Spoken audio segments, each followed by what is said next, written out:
எடப்பாடி பழனிசாமி தொடர்ந்து அழைப்பு விடுத்துக்கிட்டே இருக்கிறார். கூட்டணிக்கு நீங்கள்லாம் வாங்க அப்படின்னு சொல்லி நாம் தமிழர் கட்சிக்கும் அழைப்பு விடுறாரு, தமிழக வெற்றி கழகத்துக்கும் அழைப்பு விடுறாரு. இந்த அழைப்பு எதற்காக விடுறாரு அப்படின்னா, எடப்பாடி பழனிசாமி முதலமைச்சர் ஆகணும் அப்படின்னா ஒன்று தாவேகா கூட்டணிக்குள்ளே இணையணும், இல்லைன்னா நாம் தமிழர் கட்சி இணையணும். அப்படி இணைந்தாதான் அவங்க வெற்றி பெற முடியும், அதிமுக ஆட்சி அமைக்க முடியும் அப்படிங்கிற எண்ணத்தில் இவர் அழைப்பு விடுறாரு. அது என்ன அப்படிங்கிறத நம்ம பார்க்கலாம்.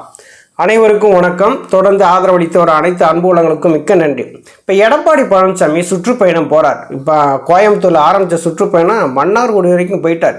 போகிற இடங்களில் கையில் இருக்கிற காசுகளை வச்சு ஓரளவு கூட்டத்தை கூட்டுறாங்க.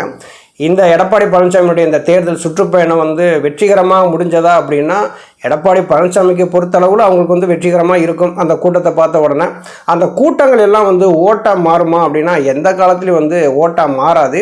அது கையில் காசு பணம் இருக்கிறதுனால ஒரு கூட்டத்தை கூட்டுறாங்க.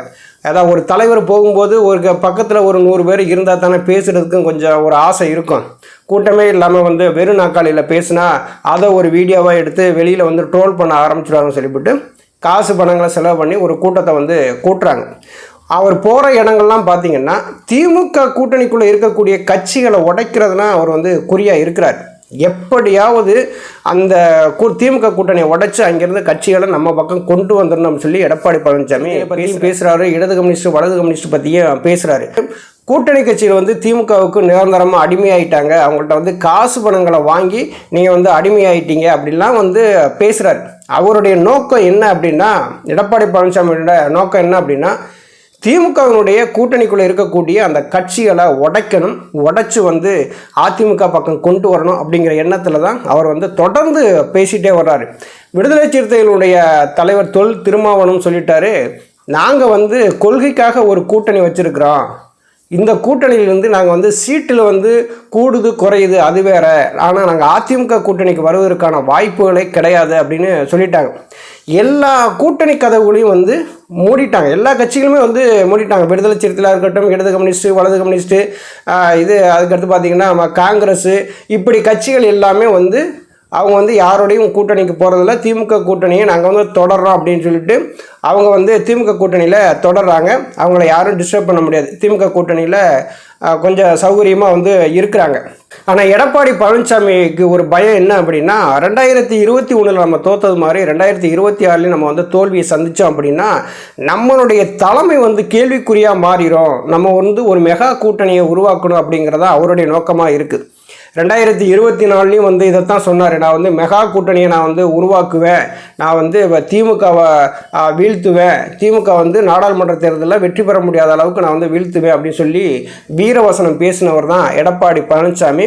ஆனால் அவர் பின்னாடி கூட்டணி போகிறதுக்கு எந்த கட்சிகளுமே தயாராக இல்லை.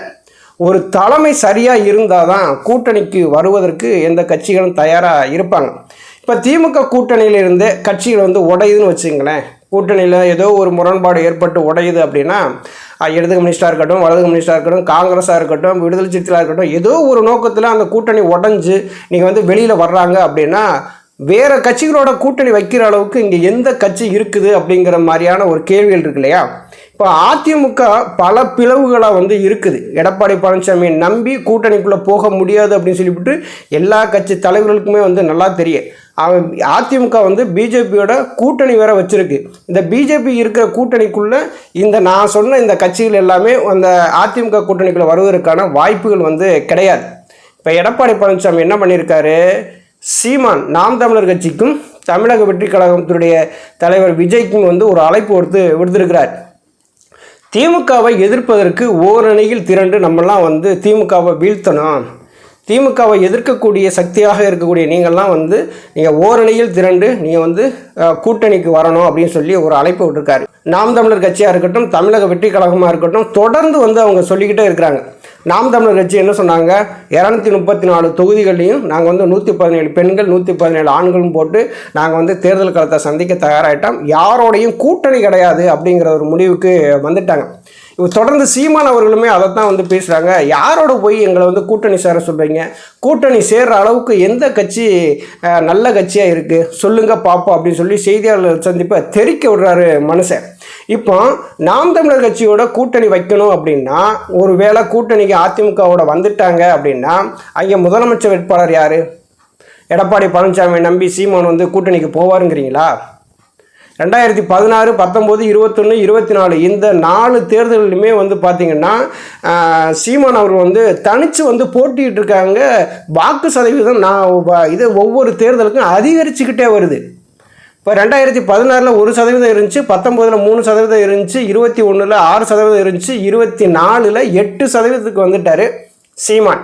அவருடைய வாக்கு சதவீதம் எந்த இடத்துலையுமே குறையலை, கூடிக்கிட்டே தான் வருது. இன்றைக்கி ஒரு மாநில அந்தஸ்து பெற்ற ஒரு கட்சியாக வந்துருச்சு. திமுகவை எடப்பாடி பழனிசாமி எதிர்க்கிறாருங்கிறதுக்காக சீமான் வந்து அதிமுகவோட கூட்டணி வைக்க மாட்டார். கூட்டணி வைப்பதற்கான வாய்ப்பே கிடையாது.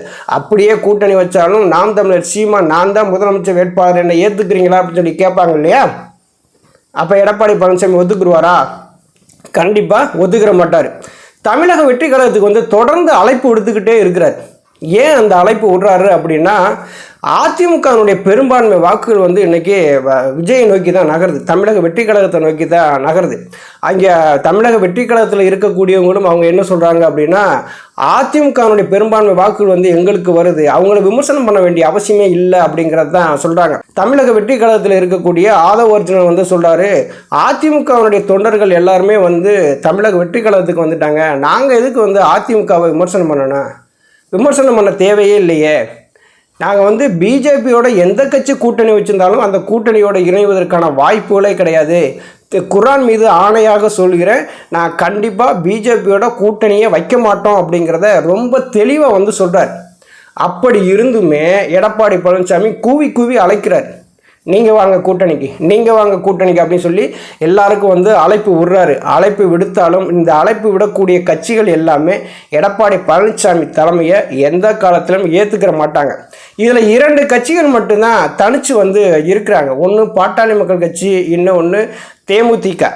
தேமுதிக எதுக்கு தனியாக நிற்காங்க அப்படின்னா, 2024 பாராளுமன்ற தேர்தலில் இதே எடப்பாடி பழனிசாமி கூட தான் கூட்டணி வச்சாங்க, தோல்வியும் சந்தித்தாங்க.